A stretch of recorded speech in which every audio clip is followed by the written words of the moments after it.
Vamos lá, vamos para o texto. Eu quero ler do verso 1 ao verso 13. E a palavra diz assim: Ora, irmãos, não quero que ignoreis que nossos pais estiveram todos sob a nuvem, e todos passaram pelo mar, tendo sido todos batizados, assim na nuvem como no mar, com respeito a Moisés. Todos eles comeram de um só manjar espiritual e beberam da mesma fonte espiritual, porque bebiam de uma pedra espiritual que os seguia, e a pedra era Cristo. Entretanto, Deus não se agradou da maioria deles, razão porque ficaram prostrados no deserto. Ora, estas coisas se tornaram exemplos para nós, a fim de que não cobicemos as coisas mais como eles cobiçaram. Não vos façais, pois, idólatras, como alguns deles, porquanto está escrito: o povo assentou-se para comer e beber, e levantou-se para divertir-se.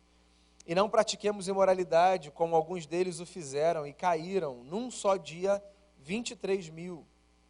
Não ponhamos o Senhor à prova, como alguns deles já fizeram, e pereceram pelas mordeduras das serpentes. Nem murmureis, como alguns deles murmuraram, e foram destruídos pelo exterminador. Estas coisas lhes sobrevieram como exemplos, e foram escritas para advertência nossa, de nós outros, sobre quem os fins dos séculos têm chegado.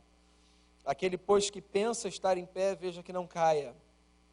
Não vos sobreveio tentação que não fosse humana, mas Deus é fiel e não permitirá que sejais tentados para além das vossas forças. Pelo contrário, juntamente com a tentação, vos proverá livramento, de sorte que a possais suportar. Que o Senhor nos fale ao coração e nos abençoe a partir do texto, para que a nossa vida seja moldada segundo a vida de Jesus. Essa é a oração que eu faço a Ti, no nome do nosso Redentor. Amém. Muito bem, uma vez eu ouvi uma história que me marcou, curiosa. Eu conversava com uma pessoa muito inconformada e indignada, dizendo que o diabo tinha roubado a sua bicicleta. E eu pensei comigo, bem, se já é difícil você ser assaltado por uma pessoa, que dirá pelo diabo. Deve ter sido uma experiência muito traumática, né?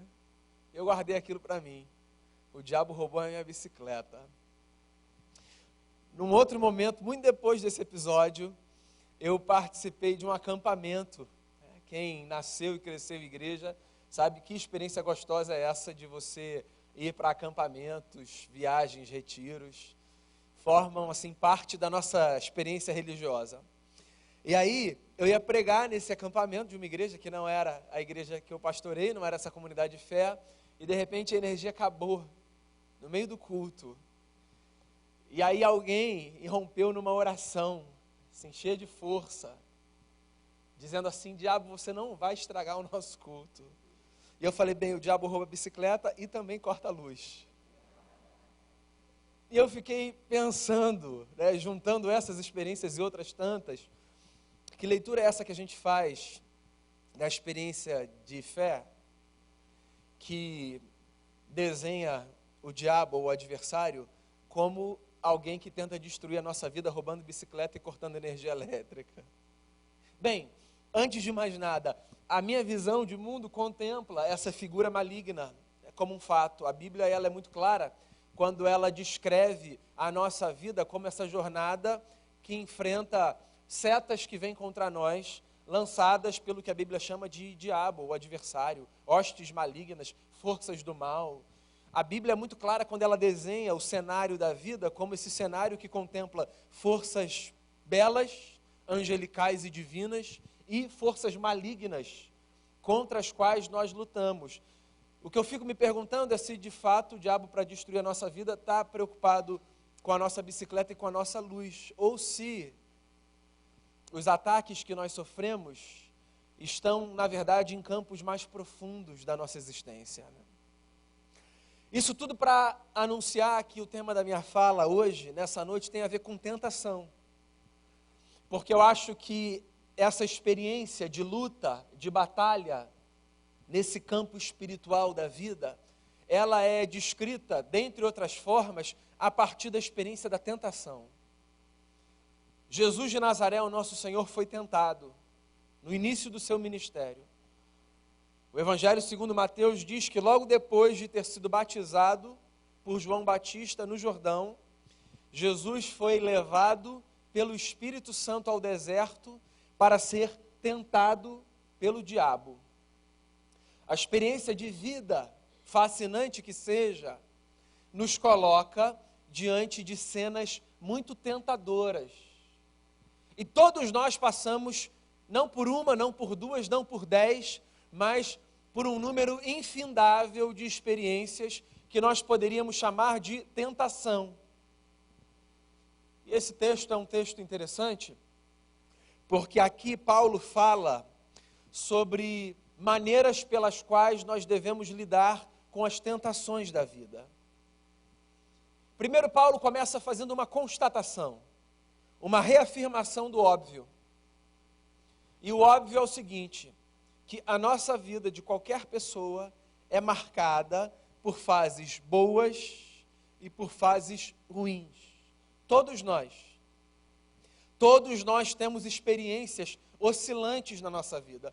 Hoje de manhã a gente conversava sobre a história de um dos reis de Israel, Uzias, que surge como um grande governador no Reino do Sul, o Reino de Judá, e que num determinado momento da sua própria história, permite que o seu coração seja tomado pela soberba e põe a sua trajetória a perder. Todos nós passamos por fases dignas de aplauso, mas também por fases dignas de vergonha, porque a vida de ninguém é linear.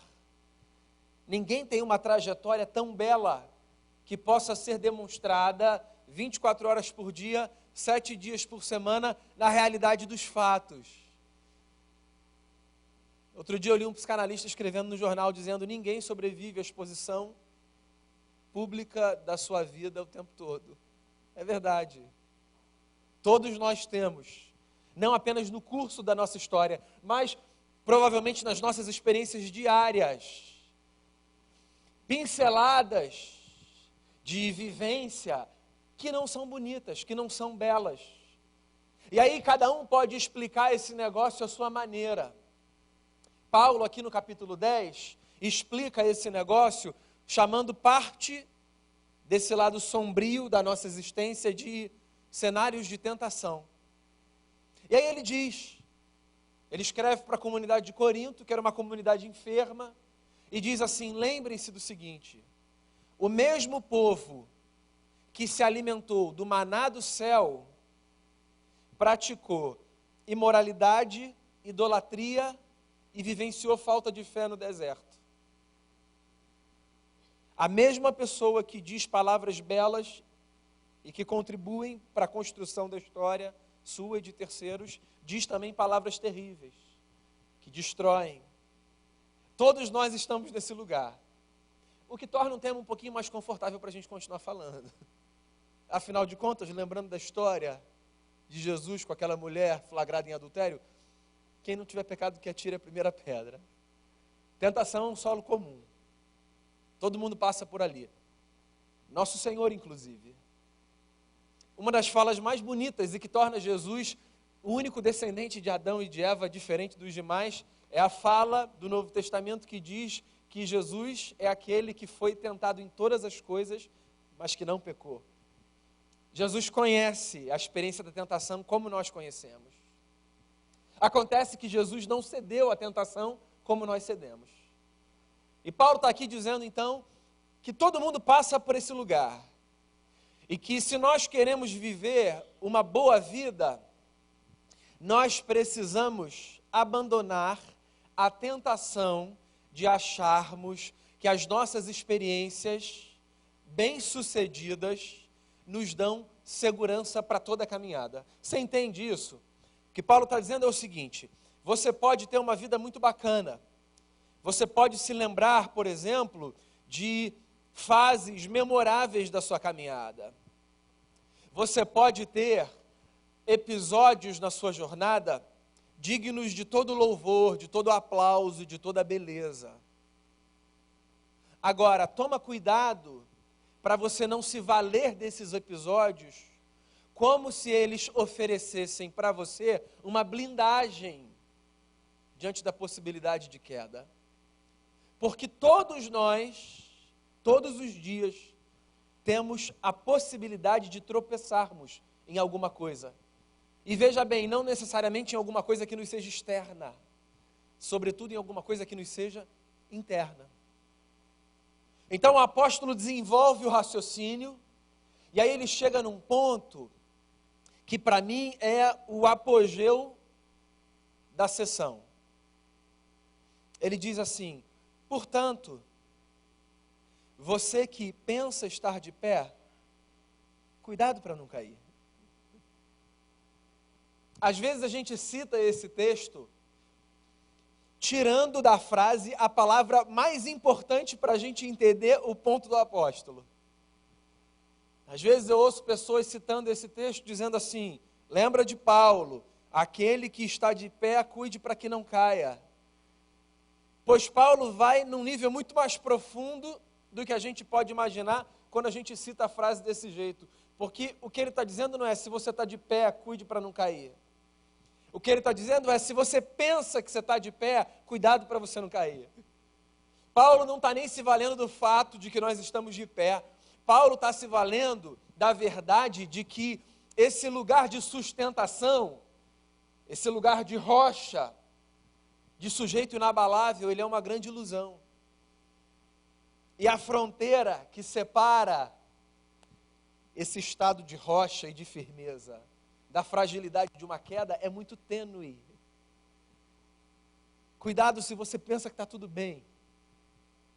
É uma outra forma de dizer: suspeite das suas convicções a seu próprio respeito. Cuidado com essa impressão que você tem sobre si, que te faz acreditar que você é uma pessoa muito forte, muito segura. Cuidado com essa convicção que você tem ao expressar a sua fraqueza, o seu ponto de vulnerabilidade. Cuidado ao confiar demais na leitura que você faz de si e que te dá a sensação de que, não, tudo bem, eu posso transitar por aqui ou por ali, porque eu conheço os meus limites, eu não vou ultrapassar. No Antigo Testamento, um profeta disse certa vez: maldito é o homem que confia no homem. E a gente insiste em entender esse texto como se ele fosse um conselho para a gente não confiar em ninguém, quando na verdade a fala do profeta é: cuidado quando você confia em você. Não é que eu devo suspeitar do outro, é que eu devo suspeitar de mim, porque esse negócio de eu achar que eu sei e que eu dou conta e que eu garanto, ele é muito perigoso. Se você pensa que você está de pé, cuida para não cair. Pensa. Isso me faz acreditar que o espaço mais atacado na nossa experiência de vida é a nossa mente. Lembra quando eu comecei e disse que eu achei curioso quando me disseram que o diabo tinha roubado uma bicicleta ou cortado a luz? Eu particularmente não acho que o diabo esteja tão interessado na nossa bicicleta e na nossa energia. Tem um livro genial de C.S. Lewis chamado Cartas do Diabo ao Seu Aprendiz. Eu já falei dele aqui muitas vezes. Na verdade, foram pequenos programas de rádio, na primeira metade do século passado, que eram transmitidos pela BBC lá em Londres, na época da Segunda Guerra. Era, de uma forma lúdica, a história de um diabão ensinando o seu sobrinho, o diabinho, a destruir a vida das pessoas. Num determinado momento dessas histórias, o diabão diz ao diabinho o seguinte: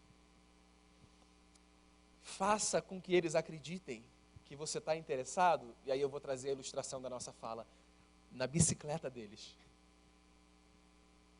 Mas, na verdade, a gente está interessado no coração deles, e na mente deles, e nas relações deles. Qual é o ponto aqui? O ponto é que a destruição da nossa vida, a nossa história é minada, não quando bens nos são tirados, mas quando virtudes nos são roubadas.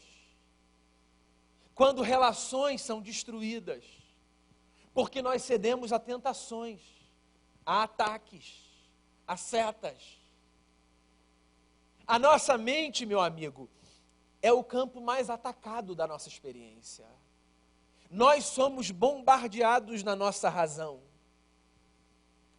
Os judeus escreviam diferente, porque se nós hoje entendemos a razão como esse centro da vontade, do afeto, esse centro da existência, o judeu no mundo antigo acreditava que o locus da existência era o coração.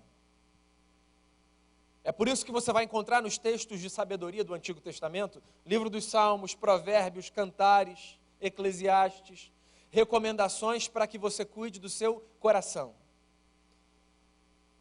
Paulo já é um homem de uma outra época e de uma outra cultura. E Paulo usa uma linguagem que se aproxima mais da nossa.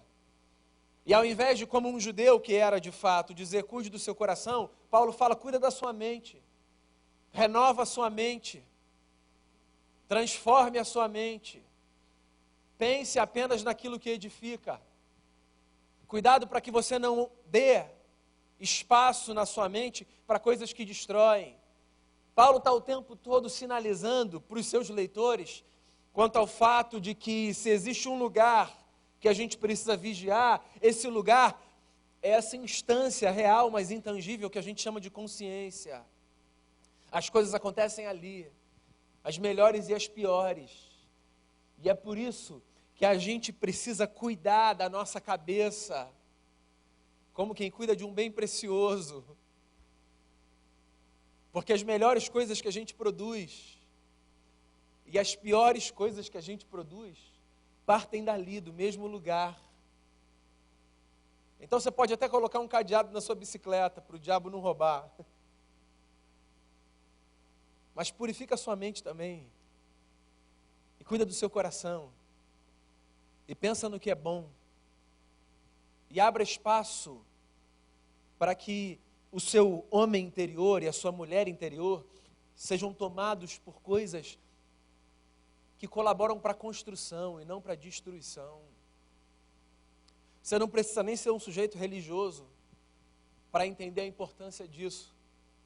Hoje, os males que mais afetam a sociedade ocidental têm a ver com transtornos de ordem psíquica. Então, mesmo que você não conceba esse esquema dentro de uma perspectiva religiosa, você sabe do que eu estou falando. Os transtornos que mais nos derrubam são de ordem mental, hoje, no mundo em que a gente vive com essas configurações. Razão pela qual nós precisamos o tempo todo cuidar da nossa cabeça, porque as coisas passam por ali. O culto que a gente presta a Deus passa por ali. A maneira como a gente vive família passa por ali. E a menos que você seja uma pessoa incapaz, diante de qualquer coisa que você fizer, mesmo que você diga, eu não pensei no que eu fiz, a verdade é que dizer que não pensou no que você fez não te torna menos responsável pelo seu ato, certo? Porque a vida pressupõe um bom uso da razão. É por isso que o John Stott, um dos grandes pastores do século passado e teólogos também, escreveu um livrinho pequenininho, que foi publicado pela editora ABU, chamado Crer é Também Pensar. Por isso que o apóstolo Paulo, em Romanos 12, disse, ofereçam o culto racional a Deus. Prestem a Deus um culto que seja inteligente. Cuidem da cabeça de vocês. Porque aquele que pensa estar de pé, pode se surpreender de maneira muito rápida com a constatação de que caiu. E todo mundo cai. E aí vem o final do texto, quando o apóstolo diz uma coisa lindíssima. Ele diz assim, depois de afirmar, aquele que pensa estar de pé, cuide para que não caia.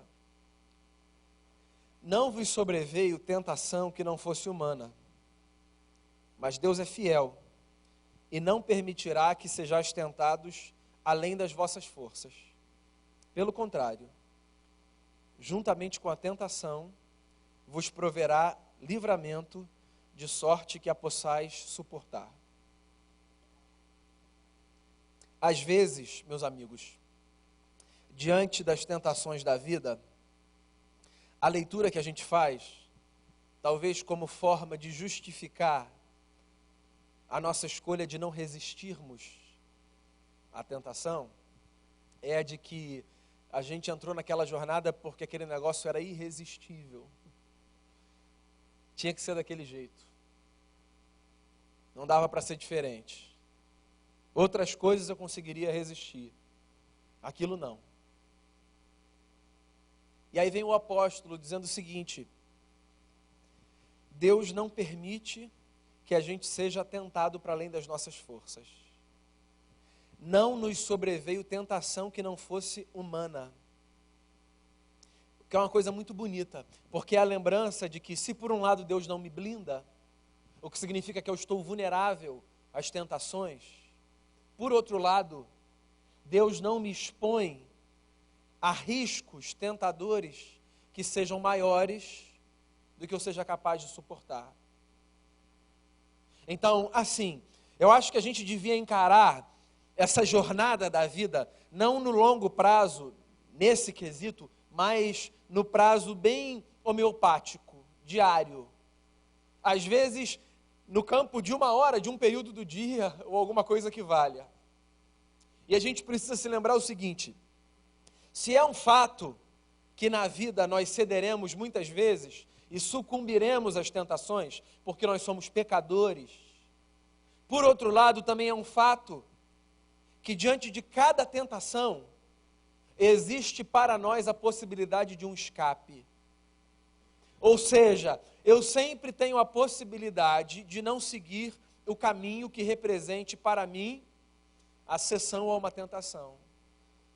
Eu posso fazer a escolha de virar para o outro lado e de tomar outro rumo e de agradecer ao bom Deus que me deu a graça de ter sabedoria naquele momento para virar para outra direção. Porque não há tentação que nos seja sobre-humana. Deus respeita a nossa humanidade. É engraçado que às vezes a gente pede para Ele fazer coisas que Ele espera que a gente faça, né? E a gente inclusive coloca na conta dele uma responsabilidade que é nossa. Deus nunca vai fazer por mim e por você o que Ele espera que a gente faça pela gente, pelo próximo e por Ele. Você entende isso? Há coisas que são nossas e há coisas que são do eterno. E o eterno dá conta das coisas dele. E nós precisamos dar conta das nossas coisas. De tal forma que Deus não nos impedirá de fazermos o que quer que seja, por pior que seja. Deus nos dá a sua graça, Deus nos dá a sua força, Deus nos dá a sua presença. Mas eu e você, nós somos agentes da nossa história. Se eu encerrar a mensagem aqui, você vai morrer de angústia. Porque se você é uma pessoa esperta, eu acredito que você seja, nos primeiros 5 minutos, você já deve ter percebido que esse caminho é impossível de ser mantido por mim e por você. E por que a gente não morre de angústia? Porque a gente é sustentado na história pela graça de um Cristo que obedeceu até o fim por todos nós. A nossa vida ela é viável porque Cristo transformou esse ambiente num ambiente de graça. E graça é essa disposição divina que nos sustenta a todos. De tal forma que quando nós cumprimos e obedecemos, e quando temos sabedoria para fazermos a escolha certa, nós podemos olhar para cima e dizer: obrigado, Senhor, o Senhor me iluminou. Eu escolhi o que é certo. Mas quando nós não conseguimos resistir à tentação e falhamos e pecamos, a gente também pode olhar para cima, de verdade, com o coração arrependido e dizer: perdão, Senhor, me dê graça para continuar e me ajuda a fazer diferente. E a verdade é que nesse momento e naquele momento nós nos deparamos com o mesmo cenário. O cenário de um Deus que nos acolhe em Cristo Jesus, que nos perdoa os pecados e que nos empurra para a vida mais bonita que a gente puder viver. Tentação. esse negócio esquisito, que desconfigura a nossa vida por dentro, que nos revela quão miseráveis somos, que nos faz acreditar de verdade que a suposta beleza que nós às vezes achamos que carregamos pela vida religiosa impecável é como um castelo de areia na beira do mar. Tentação. O reconhecimento de que nós somos humanos, falhos e tropeçamos. Tentação. A lembrança de que um filho de Adão conseguiu obedecer por todo mundo. E a obediência é tão escandalosa numa raça de pecadores como a nossa, que a obediência desse filho de Adão, chamado Jesus de Nazaré, levou o nosso mestre à cruz. Não foi porque cedeu à tentação que ele morreu, foi porque obedeceu até o fim. E é na beleza da sua morte e da sua ressurreição que nós garantimos a viabilidade da nossa vida sem angústia. Esse não é um aval para você viver de qualquer jeito. É uma lembrança para você dar o seu melhor. Porque Cristo Jesus deu a sua vida por nós, para que nessa história de sofrimento e de luta, a gente não morresse de desespero. A gente tem vida, porque o único homem perfeito, que foi tentado em todas as coisas e não pecou, deu o seu corpo e verteu o seu sangue por mim e por você. Seja a nossa vida a vida mais bonita que a gente puder viver. Seja a santidade o valor inegociável que a gente vai carregar. Seja a pureza o objetivo da nossa história. Não para que Deus nos acolha, mas porque Ele já nos acolheu. Pecadores que somos, acolhidos pelo Cristo que estendeu os seus braços na cruz do Calvário. É com essa consciência que eu queria chamar você à mesa. Quero chamar os pastores que aqui estão, Diego, Damião, quero chamar os presbíteros dessa casa, e os diáconos também que nos auxiliarão, e quero encorajar você a sondar o seu coração. A Bíblia diz que a participação da ceia demanda de nós discernimento. O mistério do Deus que toma forma, que vive por nós, que morre no nosso lugar e que ressuscita ao terceiro dia. Isso aqui não é um rito. Isso aqui é um manifesto. Jesus disse: façam isso sempre. Façam isso como uma proclamação. Todas as vezes que a gente se reúne e que a gente come do pão e bebe do cálice, um mistério acontece. De maneira dramática, a gente encena o mistério do divino que encontra espaço dentro da gente e que nos preenche. Se você já foi batizado em nome do Pai, do Filho e do Espírito Santo, se você está em comunhão com a sua comunidade de fé, seja você dessa igreja ou de qualquer outra comunidade dos discípulos de Jesus, você é nosso convidado para participar da ceia. A gente vai receber o pão, vai receber o cálice, e eu peço que você aguarde as instruções para que todo mundo participe junto da ceia do Senhor. Vamos orar?